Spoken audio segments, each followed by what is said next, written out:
Just hold them and walk them. Hold them and walk them. Hold them and walk them. Hold them and walk them. Just hold them and walk them. Hold them and walk them. Hold them and walk them. Hold them and walk them.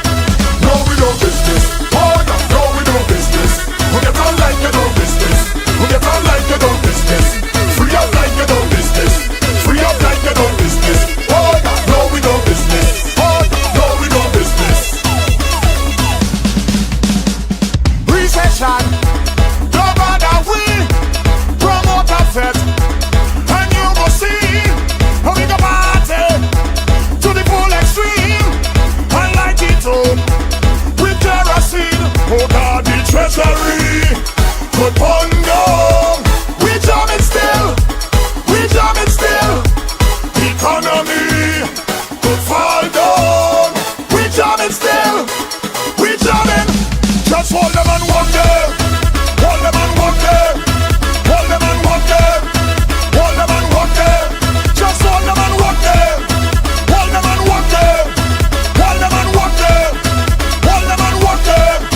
No, we don't business. Oh yeah, no, we don't business. We get on like you don't business. We get on like you don't business. Free up like you don't business. Free up like you don't business. Oh yeah, no, we don't business. Oh yeah, no, we don't business. No, we don't business. We don't business. No, we don't business. We don't business. No, we don't business. We don't business. No, we don't business. We don't business. No, we don't business. We don't business. No, we don't business. We don't business. No, we don't business. We don't business. No, we don't business. We don't business. So make way for the you. Make way for the you. So make way for the R. Make way for the R. Make way for the you. Make way for the you. Make way for the R. Make way for the R. So make way. Make way. Make way. Make way. All the people. Make way. Make way. Everybody. Make way. Make way. So make way. Make way. So make way.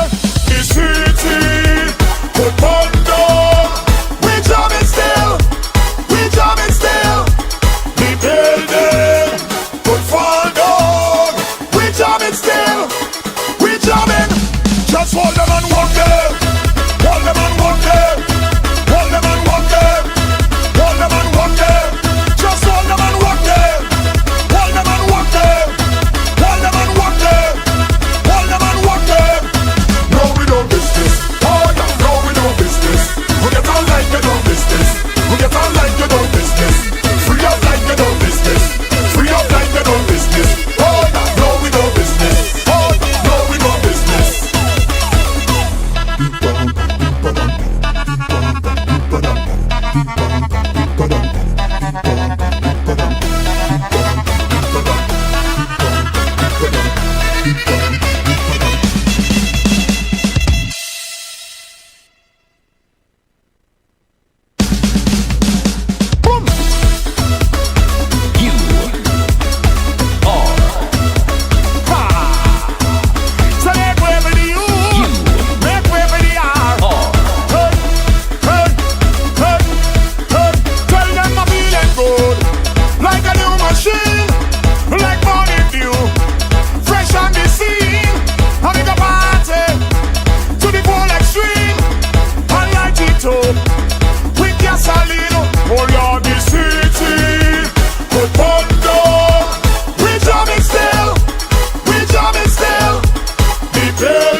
can clearly hear helicopters in the distance. It's 1:58 in the morning. They're attacking Fort Pula. Venezuela's capital city has been jolted awake in the dead of night, just after 1 a.m. local time. Explosions ripped through Caracas, bright flashes in the sky, deep rumbling blasts, and fires burning on the hillsides.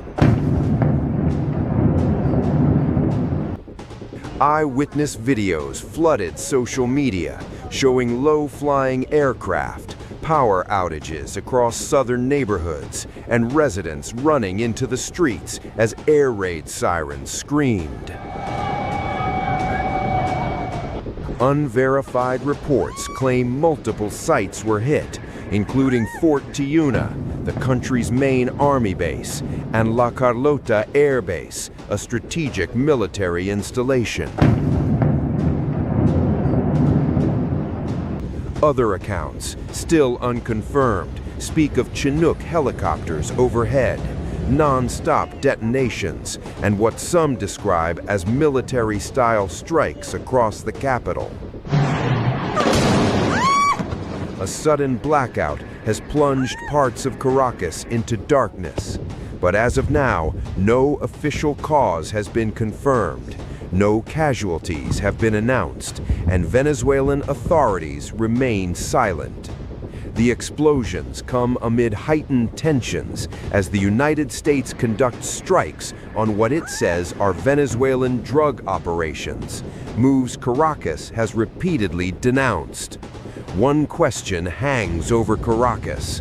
Was this a limited strike or the opening moments of something far bigger?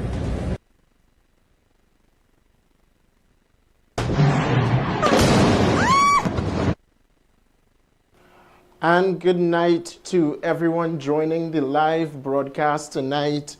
This was the scene right here. This is the scene, Trinidad and Tobago, and to the rest of the world watching, from what happened early this morning at about 1 a.m., 2 a.m., around there.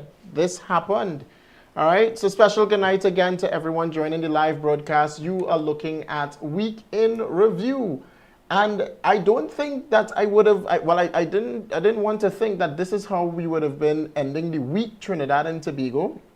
I really did not know that this is how we would have been ending the week, with Nicolas Maduro being forcefully taken out of office by the United States government, Donald J. Trump, president. His chief of staff today warning other nations that Donald Trump is not here to play around. He can be a friend to every single nation. However, what Donald Trump says he's going to do, he is going to get done, Trinidad and Tobago. Tonight is an interesting night for not only us here in Trinidad and Tobago, because as you saw in Port of Spain, barriers around the Red House, barriers are cordoned off major buildings, like very much high-risk buildings like the court, the Supreme Court, the Parliament of the Republic of Trinidad and Tobago. We are on heightened alert, literally heightened alert. I think tensions are up for every single citizen here in Trinidad and Tobago. But I think tonight, the main message tonight is not to worry, do not fear, Trinidad and Tobago. Also joining us tonight is Miss Emily Mize, a concerned Venezuelan citizen who is on with us right now. Good night to you, Miss Emily. How are you?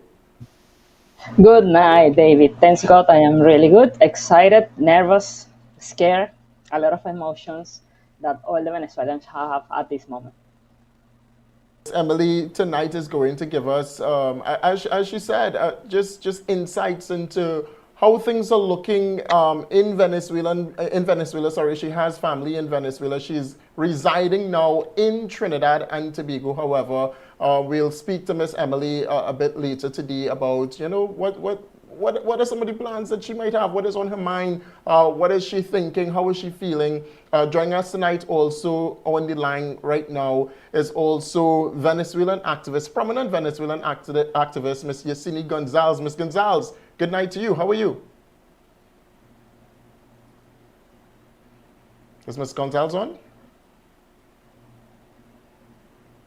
Not just yet, not a problem. Ms. Gonzalez will be joining us in just a short bit, Trinidad and Tobago. And then obviously later tonight at 8:30 p.m., we speak to none other than the former Commissioner of Police to the Republic of Trinidad and Tobago, Mr. Gary Griffith. He's also the former Minister of National Security and advisor as well to current Prime Minister back then when she was the People's Partnership Prime Minister. During the 2010-2015 administration. But let's start off with Miss Emily tonight. Miss Emily Myers, talk to us. We were woken up today, this morning, by Nicolas Maduro being forcefully taken out of office. What are your thoughts there so far? What are you thinking as a Venezuelan national? Well, actually, at the beginning, as all the Venezuelans that wake up with this news, I was really scared. The first thing that I did was call my mom. That was around 5:30 in the morning. And I realized that not all Venezuelans was aware what was happening. Actually, her didn't know even when she lived in Caracas. That was the place where we live in Caracas is close to the places that they bombed. She was sleeping normal, and when I asked her, how are you, what happened, are you okay, she was like, why are you asking me this at this time?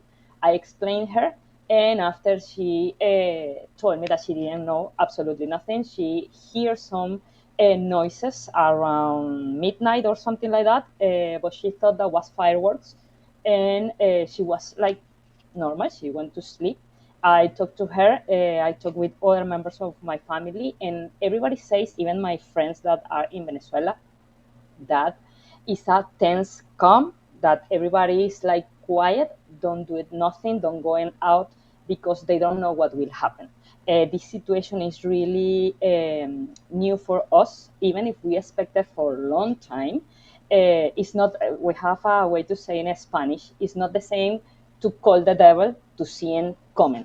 It's a totally different situation when you decide something as a intervention from other country, and when that happens, the feeling is totally different. You don't know how to react, you don't know how to think, you don't know what to do, especially when we are outside of Venezuela, because we are worried for our families. And this scenario shows us a lot of things that make us think. For example, yes, they removed Maduro and his wife, but the rest of the people from the government continue in Venezuela. And that make us ask, that make us think like what will happen, because one of the things that, but probably we will talk deeper about this further, but one of the things that Trump said in the interview he has this morning was that Delcy Rodriguez, that is a critical member of the government in Venezuela, he will took like the leadership of the country in the middle time of this transition happens. And I am feeling really worried because for me, don't have too much sense that you tell me that you remove the president, but you will keep some of the teams of him in the power. That what that means is like you will do like a, how can I say, like in paper, you will say, hey, we make free Venezuela and all of this, but at the end of the day, it's only because if you keep them in the power, we will continue in the same exact situation. Nothing will change. So we have to wait. One of the things that is important is try to keep calm until the things start to develop a little further. Tell me, Emily. You've been speaking with persons on the ground right now in Venezuela from the moment this started happening. What is the environment like? What is the atmosphere like? What are persons thinking? What are they saying basically? I am a little confused because I thought, no, I saw some videos online that the people posted about people in Venezuela celebrating this situation. But what the people told me, my friends and my family, is that everybody is at home, everybody is quiet, because even if they remove Maduro, the other members of the presidency continue there. That means that they can take actions against the population that raise their voice. So I am not too sure how accurate these videos are. So that is the next thing that I think is really important to keep in mind.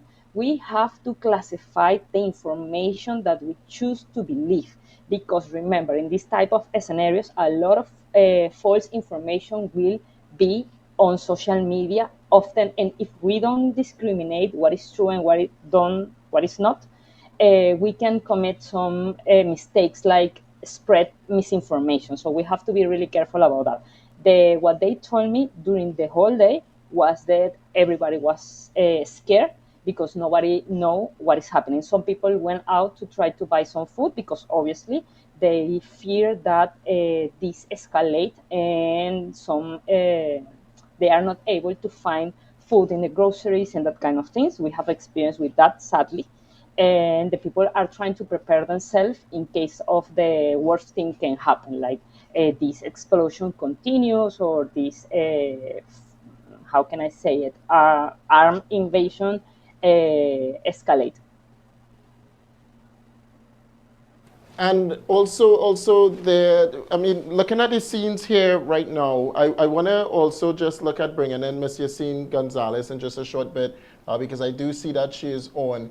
But Emily, talk to us about the Venezuelans right here in Trinidad as well. What are they saying? Well, everybody is extremely happy but precautious because, and I feel this that is like a lot of people feel it the same as me, that we had a lot of in the past we had a lot of attempts to get this result with Juan Guaido in 2018, with Capriles in 2012, with somebody else, and that happened often. So every time that we think that, oh, this will be the end, something else happened and everything remained the same. So some people are skeptical, but other people are extremely happy. A lot of people start to post photos and videos, they crying and celebrating with their friends and all of that, because even if this wasn't the scenario that we wanted, like aggressive approach from other country, we knew at the bottom of our hearts that this is the only way that we can get this result. So a lot of people is really excited, they are really happy, but still feeling like precautious, like, well, we don't know what will happen next, because at the end of the day, as I say before, nothing is clear as yet, because they didn't took all the members of the power in Venezuela. Actually, when some people is concerning about what he says about Maria Corina Machado, that is one of the leaders of the opposition in Venezuela, that play a big role in all this situation. But the people in general is really excited. It's like a delayed Christmas gift for us. We're hearing you. We're just getting Miss Yacine Gonzalez in right now, Emily. So I do want to thank you so much for your patience in getting Miss Yacine Gonzalez here. 1 second. She's almost on. I'm changing the wrong thing. Oh my goodness. There we go. So I'm getting Miss Yacine Gonzalez on the line right now. Miss Gonzalez, how are you doing tonight? Thank you so much for joining us. Good night to you.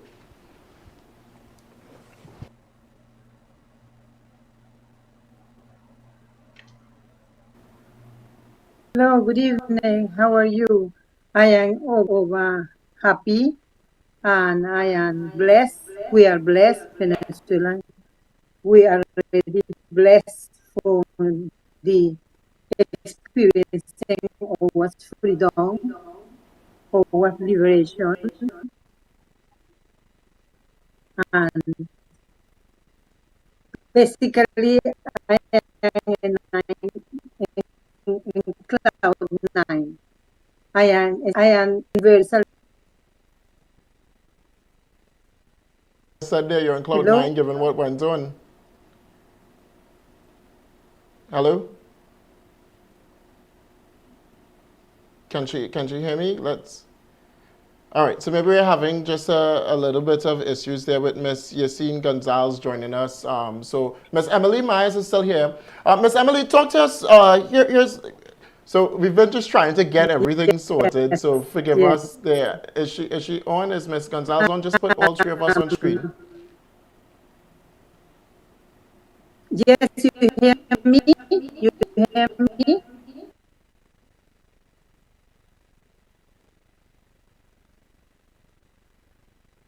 Yeah, I could hear you very well.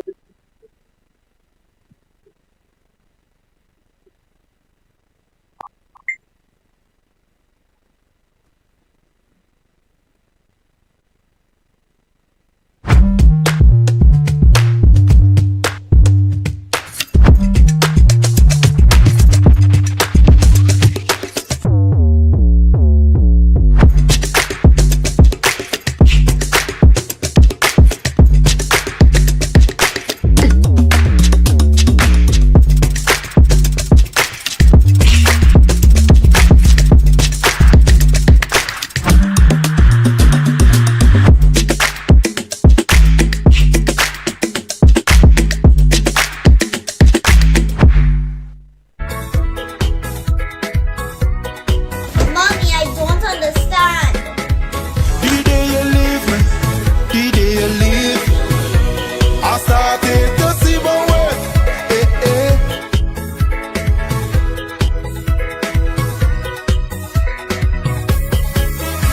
Was a blessing. Comprehension mastery is now at your fingertips.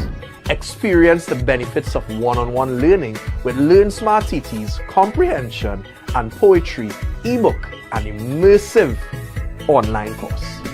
Too often, we see students struggle to read, analyze, evaluate, and form their own opinion on comprehension passages and poems. Let's fast track a little.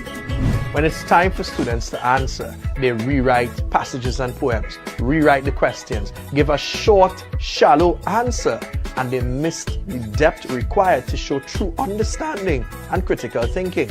We have the solution. Come along with us for a revolutionary journey in education. Let us take your child and train their mind so that any passage and poem they encounter, they know how to read, create the visuals, critically think, and understand to leave with a true interpretation, so that when they are going to answer questions, there will be no rewriting of the passage or the poem or the question. Rather, they will expertly express their opinions and the facts in their own words in a distinguished manner. This will be achieved through 30 comprehension passages, 30 poems, 60 answer sheets with multiple versions of how the answers should be structured or angles they can be looked at from. In addition, and listen carefully, each passage or poem comes with an in-depth video tutorial that does a read aloud, a think aloud, and a thinking process model mapping of how expert teachers derive the answers to train your child's mind on how to think and the different ways to derive answers. How do you get this? Go to learnsmarttt.com or click the link in the description and enroll in our comprehension bundle today to give your child the best chance at success.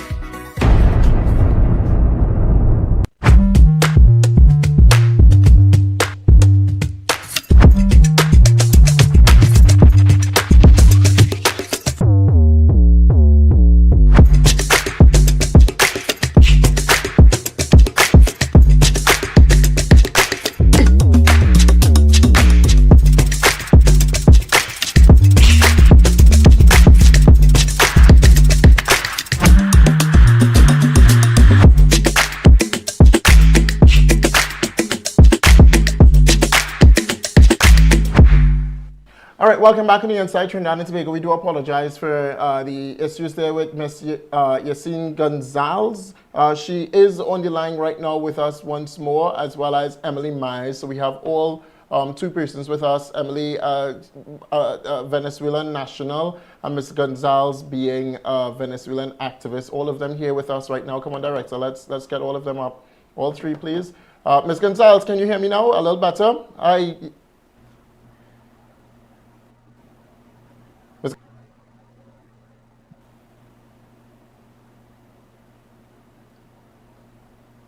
Emily, can you hear me? Anyone can hear me? Yes, I You can hear hear? you Okay. perfectly.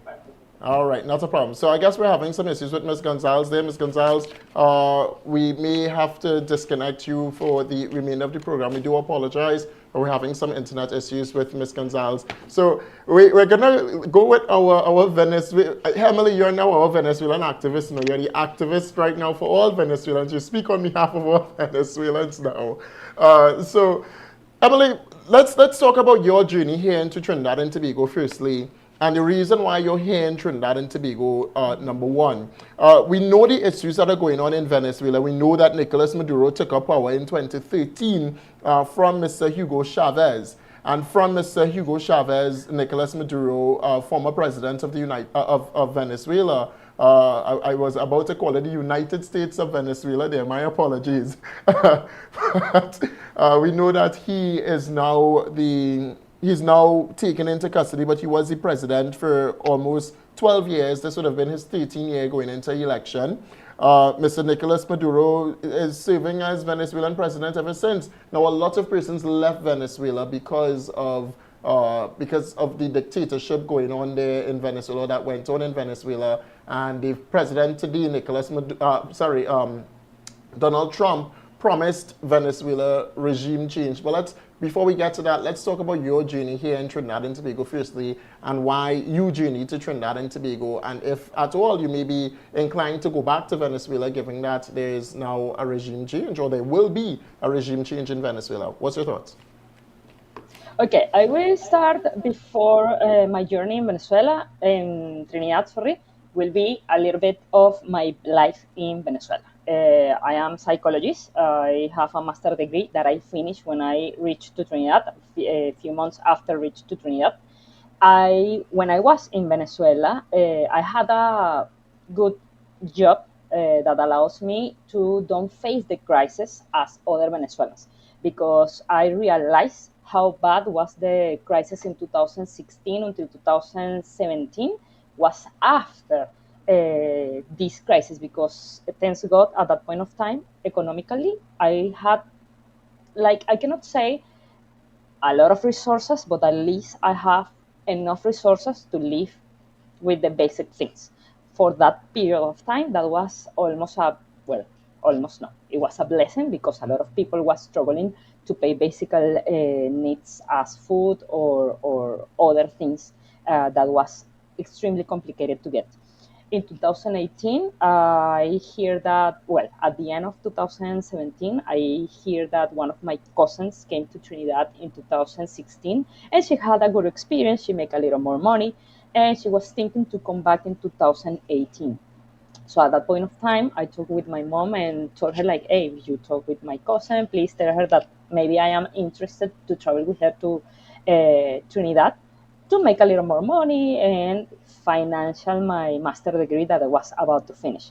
The plan was, as the 99% of Venezuelans, to come here for 3 months and after make some money and come back to Venezuela. But what you think is the reality outside of Venezuela, at the end, is not the reality itself.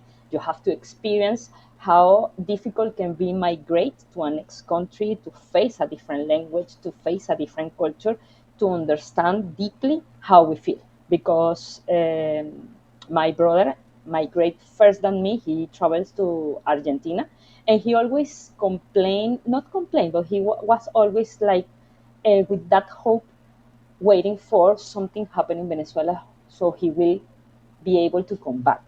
And at that point of time, being me in Venezuela, I thought, like, what are you thinking about this? You are in a next country, you are living comfortable, so stay over there and forget Venezuela. But after I came to Trinidad, I realized how he feels. Because when you are out of your country, out of your family, out of your friends, out of everything that you know, it's extremely difficult to adapt. It's really hard. The depression is constant. The anxious, everything is really complicated. For me, was a really difficult process, because in Venezuela I was like somebody. I had a title, I had a proper job in my field, and all of that. And when I came here, Let you me have to let me transform. say, Emily. Let me firstly say that you are still somebody.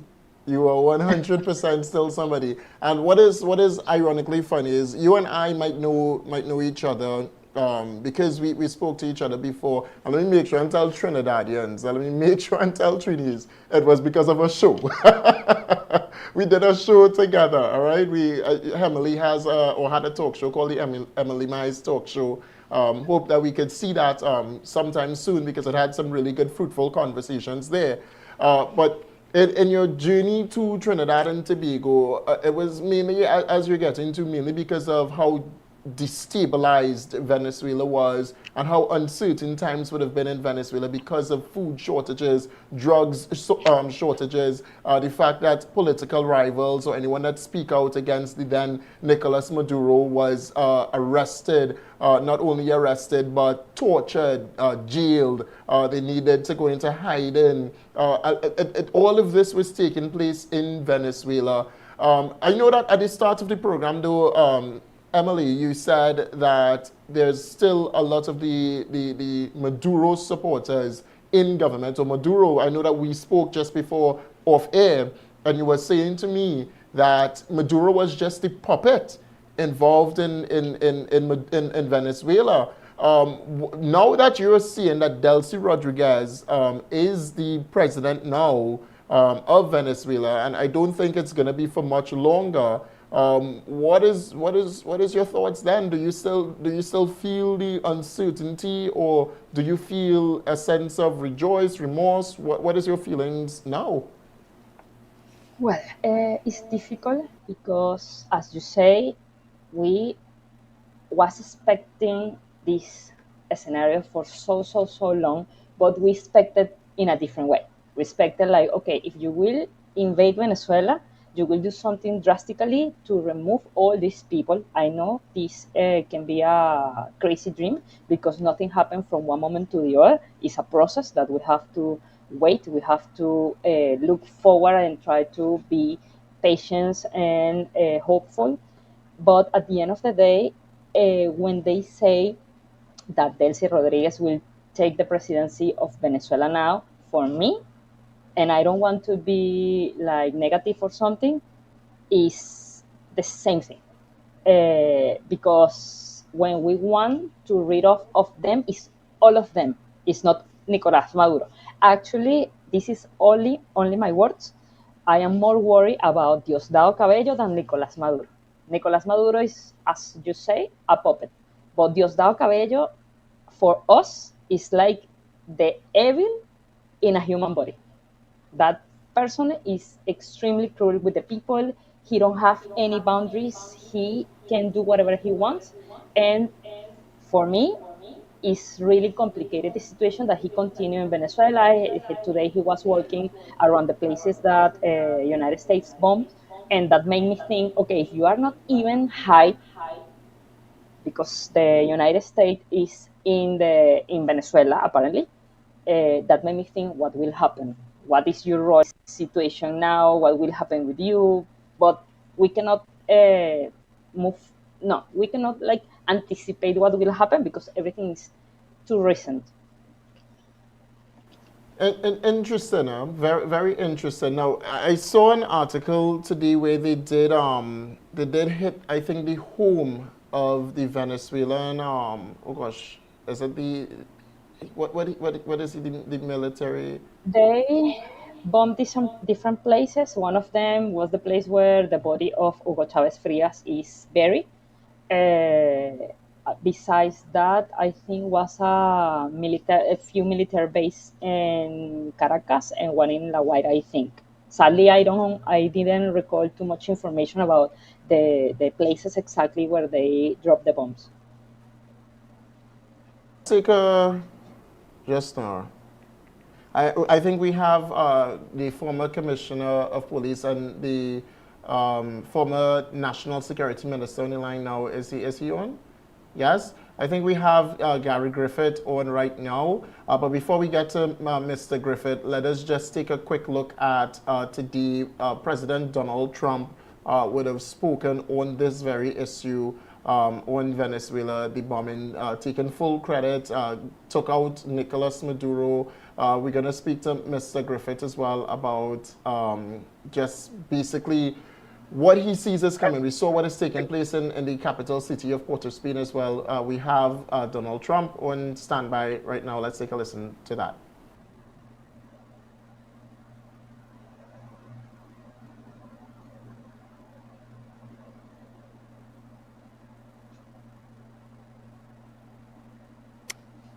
Late last night and early today, at my direction, the United States Armed Forces conducted an extraordinary military operation in the capital of Venezuela. Overwhelming American military power, air, land, and sea, was used to launch a spectacular assault. And it was an assault like people have not seen since World War II. It was a force against a heavily fortified military fortress in the heart of Caracas to bring outlaw dictator Nicolas Maduro to justice. This was one of the most stunning, effective, and powerful displays of American military might and competence in American history. They were waiting for us. They knew we had many ships out in the sea. We were just sort of waiting. They knew we were coming. So they were in what's called a ready position. But they were completely overwhelmed and very quickly incapacitated. If you would have seen what I saw last night, you would have been very impressed. I'm not sure that you'll ever get to see it, but it was an incredible thing to see. Not a single American service member was killed, and not a single piece of American equipment was lost. We had many helicopters, many planes, many people involved in that fight. But think of that, not one piece of military equipment was lost, not one service member was, more importantly, killed. We want peace, liberty, and justice for the great people of Venezuela, and that includes many from Venezuela that are now living in the United States and want to go back to their country. It's their homeland. We can't take a chance that somebody else takes over Venezuela that doesn't have the good of the Venezuelan people in mind. We've had decades of that. We're not going to let that happen. We're there now, and what people don't understand, but they understand as I say this, we're there now, but we're going to stay until such time as the proper transition can take place. So we're going to stay until such time as we're going to run it, essentially, until such time as a proper transition can take place. And now in Trinidad and Tobago, barricades around, again, sensitive areas such as the Red House. We do have visuals of that right now that we are going to show you before we bring Mr. Griffith on to talk security in Trinidad. As we have this on, Mr. Griffith, I see you in a dark car, boy. Tell me if I can put you on screen too now, or you just want the audio. Which one?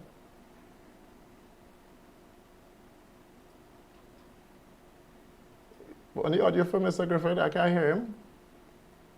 Mr. Griffith? Hold on. Yeah, hold on. How are you? You wanna show your video? You want me to put you on video as well, Mr. Griffith, or you want me to leave it on audio? Leave it on audio. Are you hearing me? Yes, I am hearing you. Give me the Okay, overlays for Mr. Griffith now. All right, lovely. Mr. Griffith, we see what is going on. You are a former advisor, former national security minister, former commissioner of police as well. Talk to us about, firstly, what we've been seeing taking place this morning in Venezuela, so we can run the Venezuelan footage that we saw taking place. I don't need to explain the story; you know it. What are you saying? What are you thinking, Mr. Griffith? Well, again, from a political perspective, remember, the country was virtually split down the center. Many persons were condemning the prime minister for the decision being made not to cut off ties with the United States, not put on the radar, not to support, the radar being installed. Do not agree to the vessels, the U.S. vessels coming onto Trinidad and Tobago's, into our ports to be involved in joint training.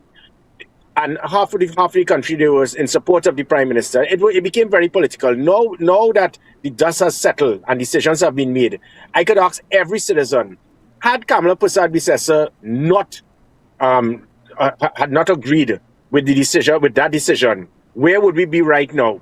We would have been totally isolated from the United States. So at the end of the day, regardless of whether you like her or you don't like her, regardless of whatever political party you have, I think she made the right choice, because had she done what many persons were saying that she should have done, do not agree to have the radar installed, do not allow the US vessels to enter, we would have been virtually blacklisted by the United States. And mind you, whether she agreed to or not, it was not going to affect the actions made by the United States. So we had everything to win and nothing to lose. So the decision made has now put us in a very, very comfortable position as it pertains to assisting in the economy, assisting in the security of Trinidad and Tobago. Because mind you, had Trinidad and Tobago decided to turn our backs on the United States could easily at this time now say, well, you need to fend for yourself, even though we are now doing something involved with Venezuela.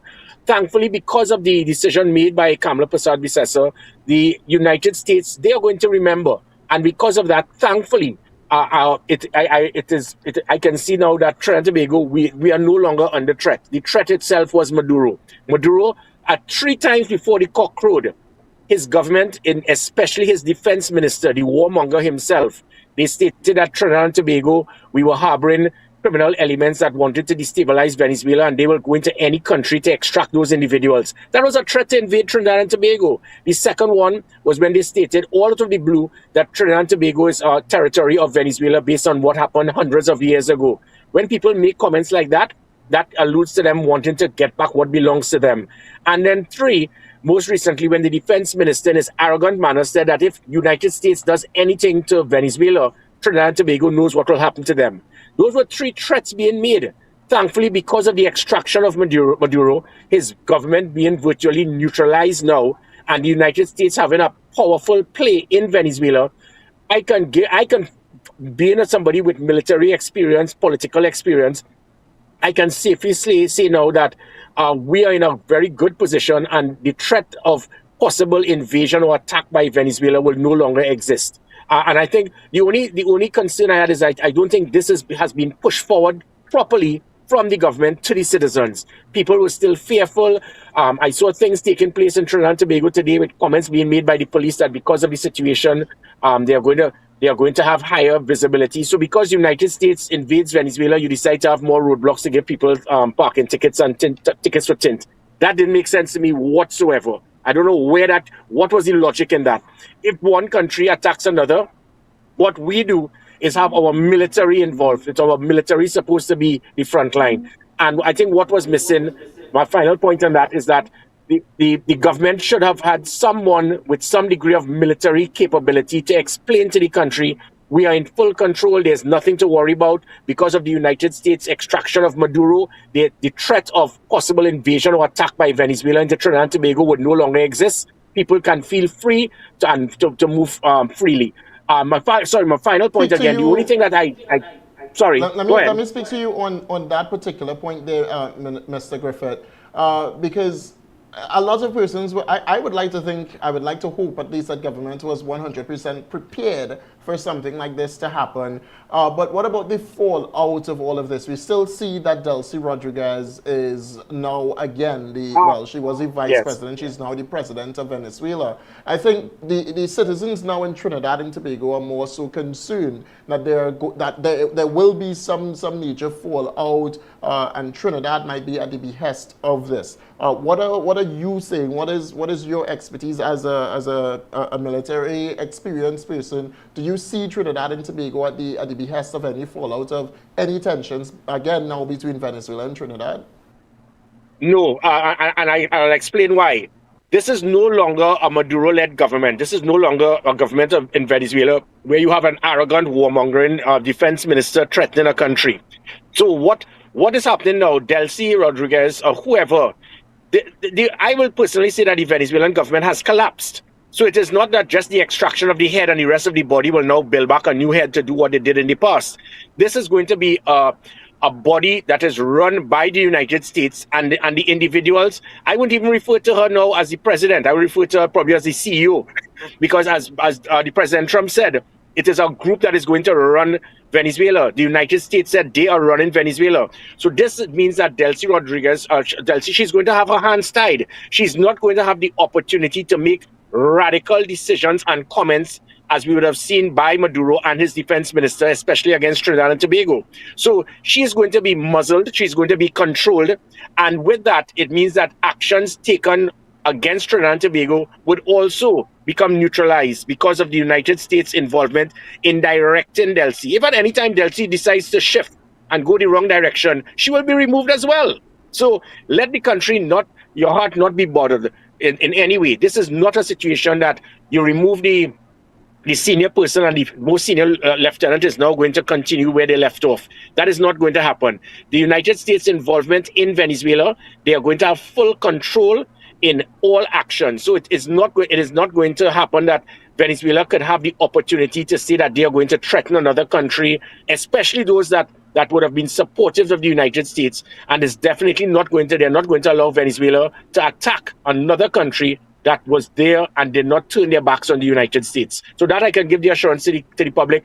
This is not a situation that you remove Maduro, but the rest of them will continue their ranting and their raving and their threats against Trinidad and Tobago. You're going to see a different Delcy. And then in that regard, Mr. Griffith, you spoke just briefly about putting the army instead of the police, or putting police on the streets to ticket persons and give tickets in a time like this. You spoke about deploying the army. In what regard, or why, in that sense, if it is that Trinidad is not going to have any type of major fallout, what are you then preparing for? No. I don't know. What I was saying is that usually in situations of armed conflict between two countries, our defense force becomes the first line. Listen, I drafted the Ministry of Defense for Kamala Persad-Bissessy in 2010. I drafted it in anticipation of something like this. Somehow it happened 15 years later. The Ministry of Defense is supposed to be the front line to deal with this situation. It is not the police. I recall when I was probably one of the youngest soldiers in the attempted coup. Where the morning after the attempted coup, almost every police station was abandoned. There were no police officers in St. James, in Four Roads, in Diego Martin. I was in charge of the patrols, and we went there. So, and there's a reason, and it's not just the police. And that quick regard there, Mr. Griffith, sorry about that. In this quick regard then, should Trinidad and Tobago government be on any heightened alert at all then, in this regard? The only heightened alert, and this is where I was coming to. What is required is then what? If it is we know that Venezuela is not going to attack Trinidad and Tobago, then there's no longer a threat. The only threat that I can see is if there was any concern about mass evacuation and persons trying to leave Venezuela to enter Trinidad and Tobago, that we need to have some type of maritime wall to protect Trinidad and Tobago from that type of mass deportation with persons trying to flee Venezuela. That is the one thing that I could have been wrong on. I cannot see that happening now, because it seems that more persons who have left Venezuela will want to return home than persons in Venezuela now wanting to leave Venezuela because of what has happened. So what is required more than anything else is for naval capability to patrol our borders to avoid any situation of persons trying to enter Trinidad and Tobago illegally. But the concept of because of what happened in Venezuela, the police are on heightened alert. The police is law enforcement. The police is not involved in armed conflict. So I don't know what was this talk about. The police are on heightened alert because of what is happening in Venezuela. It makes no sense. That is not the role and function of the police service. Theirs is for law enforcement internally. The role and function of the defense force is an aid to civil power and to protect Trinidad and Tobago from external aggression. So the defense force is supposed to be the front line here, not the Trinidad and Tobago police service. Would you say, just asking, this is a question, this is really a question. Would you say that maybe it's probably because of how many Venezuelans are here in Trinidad and Tobago and may want to protest or do anything? Because we did see that in Venezuela itself, Venezuelans were walking around with placards calling for Kamala Prasad-Visesa to support this notion of a zone of peace and support Nicolas Yeah, Maduro. but David, you don't put all. But if that's the case, there's something called a National Operations Center. There's an E99 system. You don't go and put all of the police on heightened alert to stand by to give tickets and deduct in because of the possibility that certain Venezuelans will protest. If they protest in a specific area, then you immediately send the GB in that area where they could have it's a 10-minute response. So that is the point. If at any time that was the only thing, and again, based on intelligence, the intelligence report would have told you in advance, this is anticipated, this is what is going to happen. And then all you do is you send the GB, you send the IATF, you send those type of particular unit to deal with crowd control. So it has never been and will not be a law enforcement matter based on what has happened in Venezuela. So I think the country just needs to stay calm. There's no need for any drastic change. We just need to be very, very cautious. And again, I want to continue to plead with the Prime Minister. This is the time she needs to speak to the United States to try to enhance our operational capability in the Defense Force. When I left as Minister of National Security, we left the Air Guard with 4 helicopters and 2 light aircraft. The PNM totally abandoned it. The Air Guard, 700 of them in Piaco, they don't even have a chiquichong kite to fly. We left the Coast Guard with 12 diamond vessels that we paid 1.2 billion TT less than what we would have paid for the OPVs. The PLM deliberately did not use those vessels, so the Coast Guard has very little to utilize. The Trinidad and Tobago, the Army, they have not had a recruiting drive in going into nearly 2 years. They don't have armored personnel carriers. This is the time we can ask the US, before you all head back home, there are certain things that we can get. I was getting 2 destroyers from the United States as minister in exchange for them having a feed of the radar, and I agreed to it. So these are the things that I think there should be some degree of bartering and dialogue, seeing that we have assisted and supported the United States. It takes 2 hands to clap, and what we need is not just for the United States just to give us verbal support. We need the type of equipment, technology that is required to defend Trinidad and Tobago from external aggression. I like, Mr. Griffith, that you went there, because border protection is of high importance right now. We saw where Colombia deployed their troops along their borders, or along the borders, to stop the influx of Venezuelans that may be potentially going into Colombia in this time. Right here in Trinidad, you were superseding the time you were there at the time where a lot of Venezuelans came running into Trinidad and Tobago during the whole COVID-19 situation there. Can you foresee any of that happening again? Speak to us about the border. Again, your pleads to the government for the vessels, for the aircraft carriers, for better protection out at sea. Tell me if you think during the past 8 months, if things have gotten better at sea, at least, or along our borders. Well, no, not really. You see, the United States, they are outside our exclusive economic zone, which is about 200 miles off. So it is not that. What we need, again, similar to the type of vessels that are required to assist in securing our borders, that works in tandem with the radar. And again, with the need of a proper national operations center, we can be able to properly lock down our borders to deal with the illegal drugs, weapons, human trafficking that enters our waters on a regular basis. So the United States can provide that support. They can provide that assistance. This is the type of dialogue that should be taking place. And I don't think we're getting that, because unfortunately, the Prime Minister, there's absolutely no one in her government that has any senior degree of military training or experience. And there is no one in her government that has any senior degree of policing or law enforcement experience either. Because remember, the Commissioner of Police was middle management. The present Minister of Homeland Security was middle management. So she doesn't have those persons. And this is not about Gary Griffith. I'm talking about I always recommended, I've asked her to consider having a war room with retired chiefs of staff, the John Sanley, the Carl Alfonso, who were all ministers of national security under her first tenure as Prime Minister. If she has these type of experienced persons around her to give us some degree of advice, it can assist in many of the possible hiccups that are taking place. And it has to do with communication, it has to do with negotiation, it has to do with, it's a military language. And there's no one in the government that has that military language to be able to explain to the United States what we need, what we may not need. And obviously, let me add, there's a present chief of defense staff. He came in just a year or two after I joined the defense force. He is second to none. That's Polo. So we have a very good chief of defense staff that can put a degree of stability. But what is required, as I said, she needs a war room of persons there as in her wing to give her proper military advice, and that I don't think she has at this time. And well, we have again a Venezuelan on the line with us, Miss Emily Mize. I think Miss Gonzalez is still on the inside as well, correct? But we have Miss Mize on the line as well, and well, you know, I have never seen Gary Griffith be interviewed or questioned by a Venezuelan yet. Let's make some history. Ms. Emily, you have any questions for Mr. Griffith or any statements for Mr. Griffith before we go? Well, actually, I wanted to say that those times when some comments from the government of Venezuela point things like they will recover Guyana and those kind of things, that wasn't a real threat. Actually, only was like a way to distract the population from the things that was happening in Venezuela. They use that strategy often.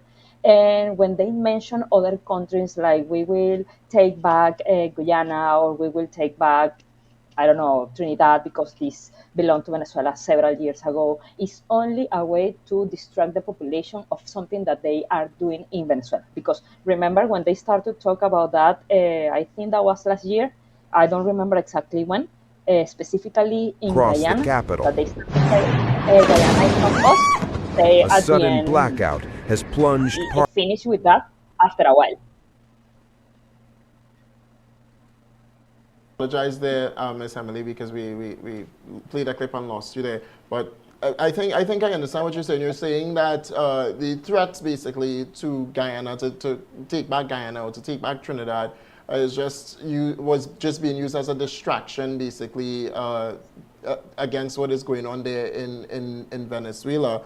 Mr. Griffith, before we let you go, Mr. Griffith, I can't lie. I mean, I'm on social media, unfortunately, and fortunately, and a lot of persons on TikTok, on Facebook, the fear-mongering has been ramped up, and I get what you're saying, and I heard what you're saying, and I agree with what you're saying when it comes to government communication and the government stepping up, and Kamala Prasad-Bissessar stepping up the communication in this regard as well to keep the population safe. But what can you say? We asked this the first time we did an interview when the bombing had started out at sea, but now that it's almost concluded, what can you say now to the people of Trinidad and Tobago to kind of bring some ease to their daily lives? Sorry. Right, sure. Well, again, so going back to the first point again, I recall when Roger Alexander and I had our first fallout. That's when messages were being passed throughout the country that all the police were called off leave and all soldiers were called into camp. The panic was setting in throughout the country, but Roger Alexander knew that there was no need to panic because it was just a basic standard operational procedure. And he did not see anything or do anything. And his take on it is that if I know every time it is that there's a concern, if I'm supposed to come forward and give you all the assurance that there's no concern. Because Roger Alexander is junior middle management, he thought so. And therein lies the problem. That is exactly what went wrong. Yes, he was supposed to. And because he did not do it, the fear-mongering, the mischief makers, they went out of their way and started saying, yes, it's war breaking out. Venezuela is going to attack us. And the whole country shut down. Schools shut down. Businesses shut down. People were in panic mode. Because Roger Alexander, again, not knocking him, but he was never in senior management. So he didn't understand that type of crisis management requires communication immediately. Even if it is you feel that, because what he said is, so if it is every time it says that you all start to panic and there's no need to panic, I'm supposed to say something. Yes, Roger, you're supposed to. And in this same situation, again, because in the absence of the government stating it, I could state to the public, based on my military experience in 17 years, a national security advisor, a commissioner of police, a minister of national security, Trinidad and Tobago, you have nothing to fear. There was a concern whilst Maduro was there, with him being extracted and the threat of persons who are in Venezuela based on whatever reason, just because Trinidad and Tobago did not turn our backs on the United States, which was very petty. Trinidad and Tobago, we must not be afraid to have dialogue with our allies because you are threatening to bully us. So in this situation, there's no threat anymore. The United States will not allow it, and the persons who will now be running Venezuela will not in any way be allowed to commit any act against Trinidad and Tobago. So the country should feel at ease about it, whilst at the same time, we need to, I think, we need to be very careful pertaining to, as I said, the only thing that can affect us, the repercussion of this, can be persons with mass migration trying to leave Venezuela to enter Trinidad and Tobago. I think that may not take place because I think there's going to be a strong belief in Venezuela that there's going to be a transformation of Venezuela now. It's going to be back to the land of milk and honey based on the U.S. presence. So there may not be persons leaving Venezuela. There may very well be persons in other parts of the Caribbean and United States returning to Venezuela. And my final point on that, David, is this: that National Operations Center that we set up, this was the avenue that where real-time information should be passed constantly to the public to let them be aware. We have it covered. There's nothing to be concerned about. If you have any information pertaining to any possible questionable element, you can call this hotline. That is not being done because the person who's running the National Operations Center, good guy, Johnny Abraham, but the man is still using Betamax and A-Track. He does not understand the technological capability of a National Operations Center that is supposed to give information in real time. And if that is not utilized, the public is going to be starved for information. And because of that, it will cause the mischief makers to go in there and plug information galore, deliberately to cause confusion, mayhem, panic, and probably instability in the country. What would you say now to the Venezuelans that are, well, we must acknowledge, Mr. Griffith, that we do have Venezuelans that try to, translate or listen to the program as well in English. I've seen a lot of Venezuelans in the chat actually cheering on Miss Emily. Congratulations, Miss Emily. I know you're that famous. But we have a lot of Venezuelans in the chat as well cheering on Miss Myers. What would you like to see to the Venezuelans watching here in Trinidad as well as in Venezuela as well?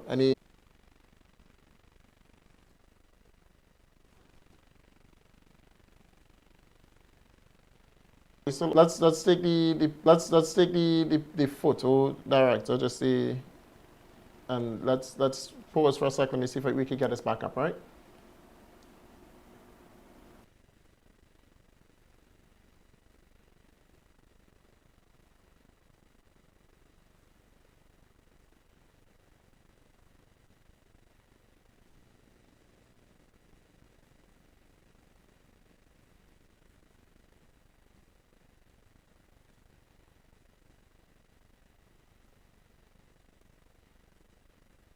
We should be back up there. I do apologize, Mr. Griffith. I think he's still here with us, correct?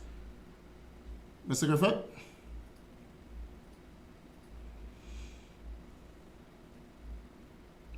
Mr. Griffith? Is off? Is Emily on?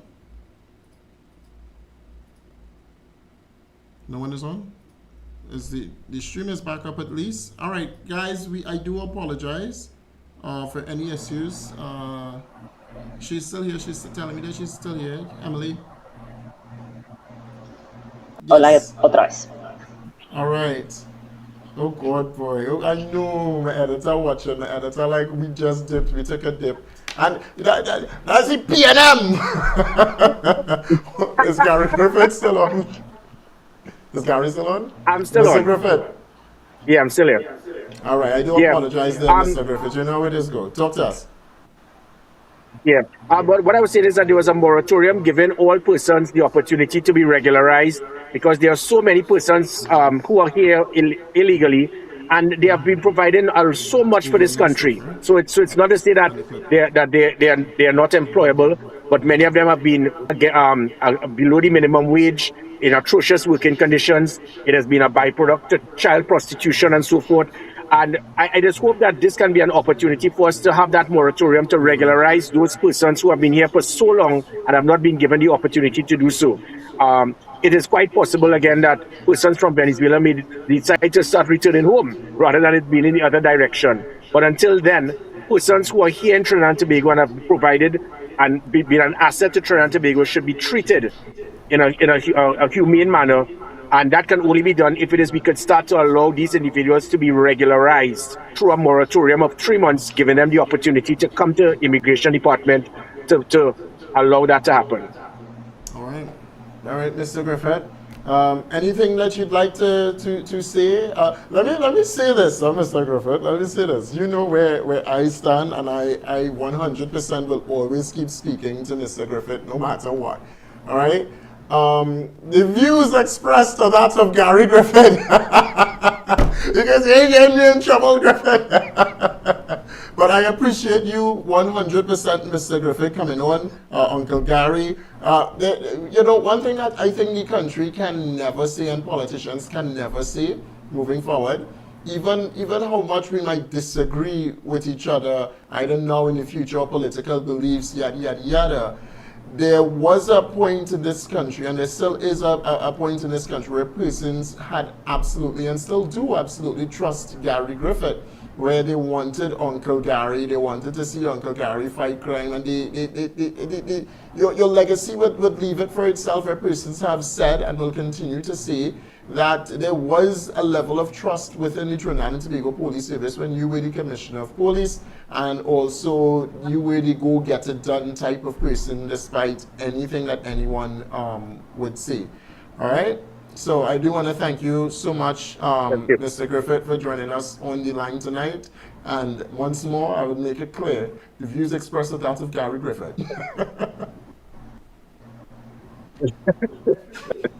Best. Take care. All right, thank you. Ms. Myers, before we wrap up tonight, Ms. Myers, from everything that Gary Griffith, former Commissioner of Police, would have stated, I think we are down again, no Director. Let me know, because it looks like it's down again. Yeah? Or we still up? Which one? You just give me the thumbs up. I'm not hearing you. All right. No problem. Well, I am going to wrap because I mean it looks on my end like it's down. Ms. Myers, I do apologize again for any and all inconveniences, but it was a good show. As you can see, we have it recorded, so we will upload it again afterwards. But how are you? Are you feeling much better to proceed back home to Venezuela, or you just love the Trinidad vibes now? Which one? Well, actually, I love Trinidad. That is the reason I am almost for 8 years here. But will be really a good news if we regularize our status in Trinidad, at least in the way that we can travel to Venezuela, come back, stay like for Christmas with our families. That will be really helpful for the people that still here in Trinidad, because even if we love Trinidad, we love Venezuela as well, and have the limitations to don't be able to travel or work properly in Trinidad is a limitation that we have to face for several years. So this opportunity to make a new register that will allow us to get up proper jobs and avoid the exploitation in all the ways. I don't know how to say it. Sorry.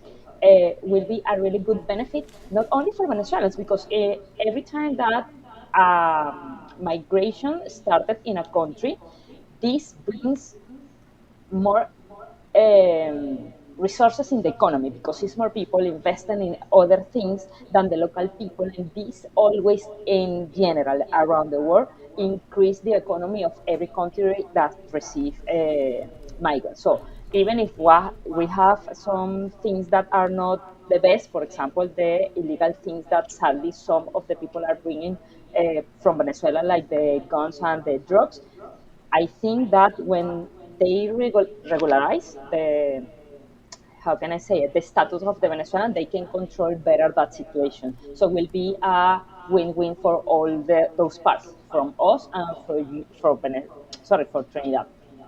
So we are happy and excited about that. And I think we too here in Trinidad and Tobago, we are excited to work with the Venezuelan people. The Prime Minister today, we have a photo of her statements today. If we could get that up real quick on, yes. So this is the statements by the Prime Minister, Kamala Persad-Bissessar, saying that Trinidad and Tobago looks forward to renewed cooperation and the strengthening of our long-standing friendship with the people of Venezuela in the coming years. May God guide and protect them as they transition away from years of oppression and dictatorship onto a new pathway towards democracy, justice, and prosperity. Ms. Mize, I do want to thank you so much again for joining the program tonight. Ms. Mize, it was absolutely wonderful. There's so much more that we still do need to talk about, but I think we will continue it on a different day and a different platform. But I do want to wish you all the best in anything that you do moving forward as well. If you're going back to Venezuela, and give me a call. I'd like to journey with you, just to step foot on the soil. Don't keep me, don't send me right back. I want to stay. Just to step foot on the soil and come back. But I do want to thank you so much again, because you have had so much. I want good vibes, honestly, and you are very much optimistic. And that is really good. From the first time that we met on the Emily Mize talk show, your optimism for Venezuela, and you didn't even know what was going to happen just yet back then. You didn't know that, hey, change would come, but you stood the course. You wanted better for the Venezuelan people. You spoke about jobs for Venezuelans, education for Venezuelans.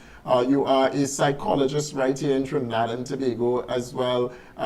You are the embodiment of what not giving up looks like, because you could have given up back then in Venezuela. You did not give up. You came to Trinidad and Tobago, and you did not come to do the norm. The norm is, we know that Venezuelans are supposedly prostitutes in Trinidad. You broke that norm. You are testament of that.